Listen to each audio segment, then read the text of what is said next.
Hello नमस्कार दोस्तों, स्वागत है आपका आज के मुख्य समाचारों में। यहाँ आपको देखने को मिलेगी सुबह से शाम तक की ताज़ा खबरें ब्रेकिंग न्यूज़ अपडेट के रूप में। तो दोस्तों, उससे पहले आपसे एक छोटी सी रिक्वेस्ट है, अगर आपने हमारे यूट्यूब चैनल को सब्सक्राइब नहीं किया है तो सब्सक्राइब जरूर कीजिएगा।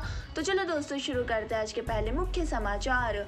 पार्थ के 15 और ठिकानों पर छापे की तैयारी। पूर्व मंत्री बोले साजिश के तहत फंसाया गया, अस्पताल ले जाते वक्त अर्पिता बेहोश। तो दोस्तों, शिक्षक भर्ती घोटाले में पार्थ चटर्जी और अर्पिता मुखर्जी को शुक्रवार को तीसरी बार मेडिकल चेकअप के लिए अस्पताल ले जाया गया। तो दोस्तों, अस्पताल ले जाने के दौरान अर्पिता मुखर्जी की तबीयत बिगड़ गई। दरअसल अर्पिता कार में ही रोने लगी और बाहर निकलकर सड़क पर बैठ गई। तो दोस्तों, वही अस्पताल पहुंचे पूर्व मंत्री पार्थ ने कहा कि उन्हें साजिश के तहत फंसाया गया है। तो दोस्तों, ईडी ने कोर्ट में कहा है कि यह पूरा घोटाला 120 करोड़ रुपए का है, जिसमें सिर्फ टीचर्स रिक्रूटमेंट के पैसे हैं। तो दोस्तों, अभी ईडी की टीम 15 जगह और रेड कर सकती है। वहीं विधायक माणिक भट्टाचार्य ने तबीयत खराब होने का हवाला देकर शुक्रवार को पेश होने से इनकार कर दिया है। तो दोस्तों, ईडी के सूत्रों ने बताया है कि पार्थ चटर्जी की गिरफ्तारी के बाद 5 दिन तक केवल ग्रीन टी और बिस्कुट लेते रहे। बुधवार को रात को उन्होंने दाल रोटी खाई थी। तो दोस्तों, वहीं गुरुवार शाम उनके चिनार पार्क और नयाबाद के फ्लैटों की भी तलाशी ली गई है और सूत्रों के मुताबिक इन जगहों से 2 रियल एस्टेट से जुड़े दस्तावेज मिले हैं। तो दोस्तों, जांच में सामने आया कि शिक्षक भर्ती घोटाले से मिली रकम रियल एस्टेट में लगाई जा रही थी। अर्पिता के फ्लैट से एक गोल्ड रिंग भी एजेंसी को मिली है, जिस पर पी लिखा है।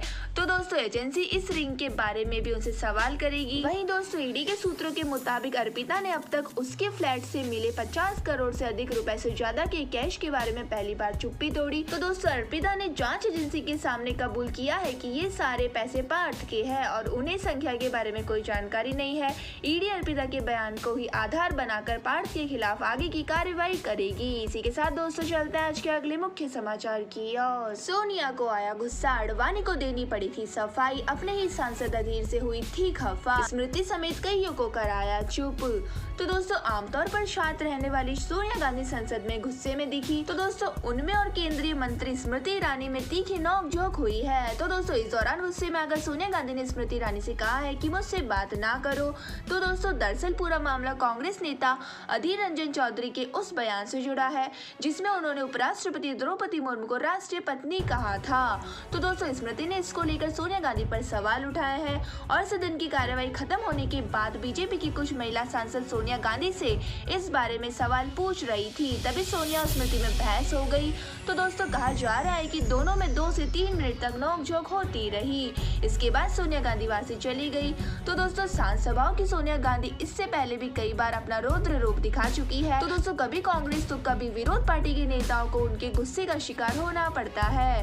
तो दोस्तों, आपको बता दें कि कांग्रेस नेता अधीर रंजन चौधरी भी सोनिया गांधी के कभी कभी दिखने वाले गुस्से का शिकार हो चुके हैं। एक बार संसद में कश्मीर पर बहस के दौरान अधीर रंजन चौधरी ने सरकार से पूछा था कि क्या कश्मीर का मुद्दा बाइलेटरल है। तो दोस्तों, अपने नेता का यह सवाल उनके बगल में ही बैठी सोनिया गांधी को बिल्कुल पसंद नहीं आया। वो अधीर रंजन चौधरी को लगातार गुस्से से देख रही थी। इस दौरान उन्होंने पास बैठे दूसरे कांग्रेस सांसद से इशारों में अपना विरोध जताया। इसी के साथ दोस्तों, चलते हैं आज के अगले मुख्य समाचार की ओर। राष्ट्रीय पत्नी विवाद पर दोनों संसद सोमवार तक स्थगित, निलंबित सांसदों का धरना खत्म। प्रहलाद जोशी बोले गांधी प्रतिमा के नीचे चिकन खा रहे थे सांसद।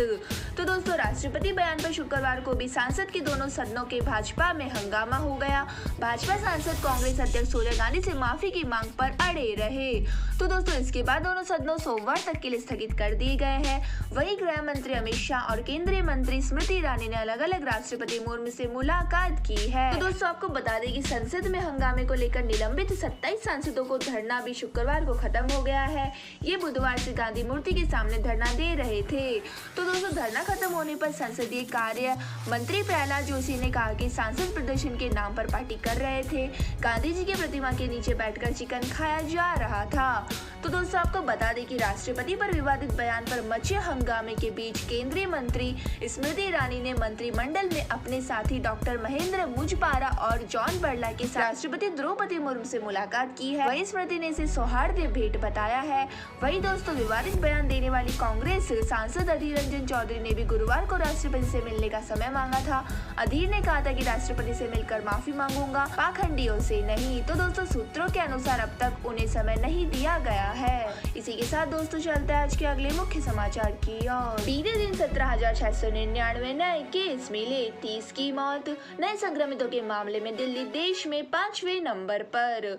तो दोस्तों देश में बीते 24 घंटों में कोरोना के 18,354 नए केस मिले हैं, जबकि 30 लोगों की मौत हो गई है। वहीं दोस्तों एक्टिव केस यानी इलाज करा रहे मरीजों की संख्या 1,38,548 है। तो दोस्तों बीते दिन कोरोना से 18,354 लोग रिकवर हुए थे। इससे पहले मंगलवार को 20,557 केस मिले थे और 44 लोगों की मौत हुई थी। वहीं दोस्तों राजधानी दिल्ली नए संक्रमितों के मामले में 5वें नंबर पर पहुंच चुकी है। यहाँ गुरुवार को 1128 नए संक्रमित मिले, जबकि 841 लोग ठीक हुए हैं। वहीं बुधवार को 1066 नए संक्रमितों की पुष्टि हुई है और एक महीने बाद दूसरी बार लगातार दिल्ली में नए केस 1000 के ऊपर है। तो दोस्तों देश के 8 राज्यों में पॉजिटिविटी रेट 10% से ज्यादा है। इनमें सिक्किम, चंडीगढ़, पुडुचेरी, उत्तराखंड, हिमाचल प्रदेश, नागालैंड, बंगाल और मेघालय शामिल है। तो दोस्तों देश में कोरोना महामारी की शुरुआत से अब तक 43,09,776,717 संक्रमित मिल चुके हैं, जबकि 5,28,804 लोगों की मौत हो चुकी है। तो दोस्तों कोरोना से ठीक हुए मरीजों की संख्या बढ़कर 43,29,06,387 पहुँच गई है। तो दोस्तों वहीं भारत का कोरोना वैक्सीनेशन कवरेज 203.6 करोड़ से अधिक हो गया है। इसी के साथ दोस्तों चलते हैं आज के अगले मुख्य समाचार की ओर। 18 राज्यों में अगले 3 से 4 दिन भारी बारिश का अलर्ट। राजस्थान में रेस्क्यू के लिए सेना उतरी। हिमाचल में बादल फटा, जम्मू में स्कूल बंद। तो दोस्तों देश के कई राज्यों में बारिश का कहर जारी है। मौसम विभाग ने दिल्ली, हरियाणा, पंजाब सहित उत्तर भारत में 1 अगस्त तक भारी बारिश की संभावना जताई है। तो दोस्तों राजस्थान में बाढ़ से हालत खराब हो गए हैं। जम्मू में बारिश की वजह से स्कूल बंद करने के आदेश दिए गए हैं। और दोस्तों इधर हिमाचल प्रदेश के कुल्लू जिले में गुरुवार को बादल फटने से 6 लोग घायल हुए हैं। वहीं दोस्तों मौसम विभाग ने तमिलनाडु, पुडुचेरी, कराईकल, दक्षिण कर्नाटक, केरल और माहे में भारी बारिश की चेतावनी जारी की है। वहीं दोस्तों शुक्रवार और शनिवार को तमिलनाडु, पुडुचेरी और कराईकल में भारी बारिश होने की संभावना जताई है। इसके अलावा अगले 5 दिनों तक पश्चिम बंगाल, सिक्किम, अरुणाचल प्रदेश, असम, मेघालय और नागालैंड, मणिपुर, मिजोरम और त्रिपुरा में छिटपुट बारिश की संभावना जताई गई है। तो दोस्तों आपको बता दें कि हिमाचल प्रदेश में बारिश का कहर जारी है। कुल्लू जिले में गुरुवार को बादल फटने से 6 लोग घायल हुए हैं और अधिकारियों ने बताया कि यह घटना अनी अनुमंडल के निर्मण तहसील के चन्नेगढ़ में हुई है। इनमें कम से कम 12 घर तबाह हो गए हैं। वहीं दोस्तों जम्मू कश्मीर के कई जिलों में गुरुवार को भारी बारिश हुई। अखनूर में चिनाब नदी खतरे के निशान से ऊपर बह रही है। तो दोस्तों वहीं प्रशासन ने लोगों को नदी के करीब नहीं जाने की सलाह दी है। वहीं किश्तवाड़ा में तेज बारिश के कारण बाढ़ के खतरे को देखते हुए स्कूल भी बंद कर दिए गए हैं। इसी के साथ दोस्तों चलते हैं आज के अगले मुख्य समाचार की ओर। निफ्टी ने 17,000 के लेवल को किया पार। सेंसेक्स 508 पॉइंट उछला। HDFC बैंक और टाइटन के शेयर में तेजी। दोस्तों भारतीय शेयर बाजार में आज तेजी है। सेंसेक्स 508.65 अंक या 0.89% ऊपर 57,366.44 पर और निफ्टी 154.70 अंक या 0.91% ऊपर 17,084.30 पर कारोबार कर रहा है। तो दोस्तों निफ्टी पर SBI life insurance, Bajaj Finserv, HDFC life, Eicher motor और टाइटन टॉप गेनर रहे हैं, जबकि डॉक्टर रेड्डीज लॉबर्टी और सन फार्मा टॉप लूजर रहे हैं। तो दोस्तों गुरुवार को अमेरिकी बाजारों में लगातार दूसरे दिन तेजी देखने को मिली है। तो दोस्तों US फेड ने रेट हाइक में एग्रेसिव कैंपेन खत्म करने के संकेत दिए हैं, जिससे सेंटीमेंट बेहतर हुआ है। वहीं दोस्तों 29 जुलाई को HDFC और NTPC अपने तिमाही नतीजे जारी कर रही है। तो दोस्तों इसके अलावा सन फार्मा, सिप्ला, इंडियन ऑयल कॉर्पोरेशन, एक्साइज, नजरटेक, पिरामल एंटरप्राइजेज, दीपक फर्टिलाइजर और टैरोन फार्मा के भी जून तिमाही के रिजल्ट जारी होंगे। इसी के साथ दोस्तों चलते हैं आज के अगले मुख्य समाचार की ओर। अन्ना वीवी के दीक्षांत समारोह में बोले PM मोदी, कोरोना प्रत्याशी संकट था, हमने डटकर मुकाबला किया। तो दोस्तों प्रधानमंत्री नरेंद्र मोदी अपने 2 दिवसीय यात्रा के दूसरे दिन आज दक्षिणी राज्य तमिलनाडु में अन्ना विश्वविद्यालय के दीक्षांत समारोह में शामिल होने पहुंचे हैं। तो दोस्तों यहाँ अपने संबोधन में PM मोदी ने कोरोना महामारी के दौरान आई समस्याओं से लेकर विज्ञान और स्वास्थ्य के क्षेत्र में भारत के बढ़ते कदमों पर बात की है। तो दोस्तों प्रधानमंत्री नरेंद्र मोदी ने कोरोना वायरस वैश्विक महामारी को अप्रत्याशित और सदी में एक बार आने वाला संकट करार देते हुए कहा है कि देश ने अपने वैज्ञानिक और आमजन की मदद से आत्मविश्वास के साथ इसका सामना किया है। तो दोस्तों उन्होंने कहा है कि कोविड-19 एक ऐसा प्रत्याशी और सदी में एक बार आने वाला संकट था जिससे निपटने की कोई तय नियम वाली नहीं थी। उन्होंने कहा कि वैश्विक महामारी ने हर देश की परीक्षा ली है। तो दोस्तों इसी के साथ मोदी ने कहा है कि हमारी सरकार का स्वभाव सुधार करना है और यह सरकार प्रतिबंधात्मक नहीं बल्कि उत्तरदायित्व है। तो दोस्तों उन्होंने ड्रोन एवं भू संस्थाई और बुनियादी ढांचे सहित विभिन्न क्षेत्रों में किए गए सुधारों का भी जिक्र किया है। तो दोस्तों इसी के साथ आपको बता दें कि गुजरात में आगामी विधानसभा चुनाव के बीच पीएम मोदी के हाल के समय में लगातार गुजरात के दौरे हो रहे हैं। वे पिछले माह में भी गुजरात के दौर पर गए थे। तो दोस्तों इससे पहले भी उन्होंने गुजरात दौर किया था। अपने हर दौर के दौरान उन्होंने राज्य को विकास कार्यों की सौगात दी है। वैसे भी गुजरात को मॉडल देश में विकसित करना मोदी सरकार का उद्देश्य रहा है और गुजरात के आगामी विधानसभा चुनाव को लेकर अन्य पार्टियों सहित भाजपा ने भी कमर कस ली है। इसी के साथ दोस्तों चलते हैं आज के अगले मुख्य समाचार की ओर। असम में रनवे पर फिसली इंडिगो की फ्लाइट, जोरहाट में विमान के पहिए कीचड़ में फंसे सभी 98 यात्री सुरक्षित, फ्लाइट कैंसिल। तो दोस्तों असम के जोरहाट से कोलकाता जा रहा इंडिगो का विमान रनवे पर फिसल गया। विमान रनवे से उतरकर मैदान में चला गया और उसके पहिए कीचड़ में फंस गए। तो दोस्तों विमान में सवार सभी 98 यात्रियों को सुरक्षित उतार लिया गया है। तो दोस्तों आपको बता दें कि यह घटना गुरुवार दोपहर 2:20 की है और दोस्तों अधिकारियों ने बताया कि फ्लाइट 6E757 रनवे से फिसली थी। इसके चलते पहले इसे डिले किया गया था, फिर रात 8:15 पर फ्लाइट को कैंसिल कर दिया गया।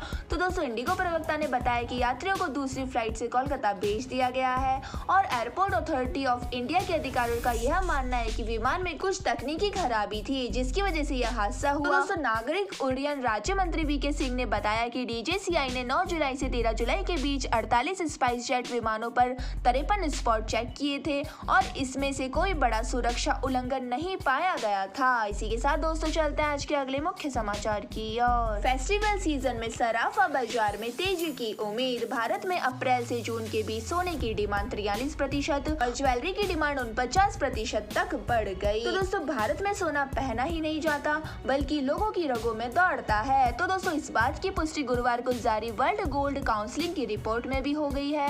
तो दोस्तों रिपोर्ट बताती है कि इस साल अप्रैल जून के बीच देश में सोने की मांग 43% से बढ़कर 171 टन रही है। तो दोस्तों आपको बता दें कि पिछले साल इन्हीं तीनों महीनों के दौरान यह मांग महज 120 टन रही थी। वहीं सोने की ज्वेलरी की मांग भी 49% बढ़कर 140.3 टन रही है।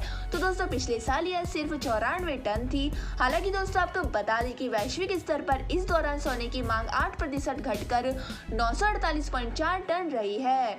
वहीं दोस्तों भारत एक्सपर्ट अजय केडिया के मुताबिक अगले महीनों के त्योहार के चलते सराफा बाजार में अच्छी रौनक रहने की उम्मीद है और सोने का आयात नियंत्रण करने के लिए जुलाई में सरकार ने इंपोर्ट ड्यूटी बढ़ाई थी। तो दोस्तों इससे कीमतों में आई तेजी खत्म हो गई और ज्वेलरी की मांग बढ़ने का मतलब है कि रिटेल खरीदारी निकल रही है। तो दोस्तों ऐसे में अगले 3 माह में मांग सुधरने की उम्मीद है। तो दोस्तों और अगस्त में राखी, गणेश उत्सव जैसे पर्व आएंगे। हालांकि आयात पर महंगाई, रुपए डॉलर के मूल्य और नीतिगत उपायों का असर दिख सकता है। तो दोस्तों यह थे हमारे आज के मुख्य समाचार। हमारी वीडियो को ज्यादा से ज्यादा लाइक करें, शेयर करें और हमें कमेंट करके जरूर बताइए कि आपको हमारी वीडियो कैसी लगती है। धन्यवाद। जय हिंद।